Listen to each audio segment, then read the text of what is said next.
reporting from Past the Mic. And you are? I'm David Strong. Okay. So what made you want to move here and become a potter? Well, I was actually a potter before I came to Delta County, but I've been here in Delta County for about 32 or 33 years.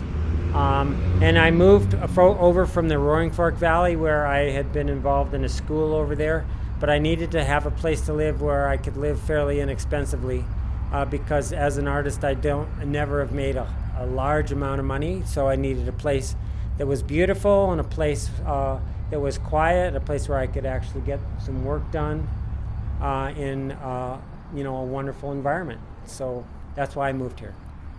The 30 years you've been here, have you been a potter at the Creamery Art Center the whole time? No, for most of the time that I've been here, I have been a potter making work that I've sold all over Colorado and other parts of the country. I've only been at the Creamery as an instructor and manager of the clay studio for about maybe 5 years, something like that.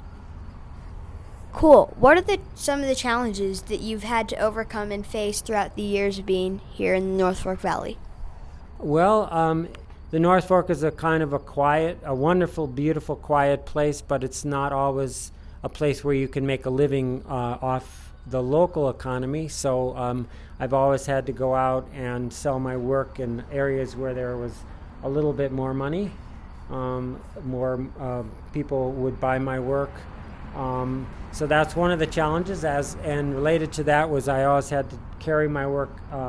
I've sold some in Delta County, but I've always had to carry my work to other areas to sell it, and so that's probably the largest challenge involved being an artist. Probably being an artist anywhere is marketing, creating work that you can sell, and then knowing how to sell your work, and then finding places to sell it. Where have you sold your artwork? Well, one of the places in this area that have been very successful places for me to sell has been the ski resorts. We had a store in Aspen for a long time, and we also had a store in Telluride for a long time. How do you see pottery as an industry here in the North Fork Valley? Well, there are actually quite a few potters that live in the North Fork and in Delta County. And I think some of them have been very successful. So I think that if a person really is willing to work very hard and make things that people are interested in buying, then I think that you can make a decent living.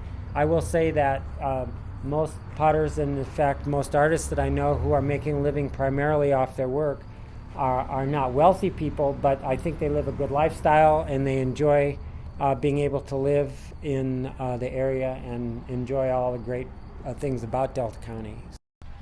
So when did you first think about and engage in being an artist?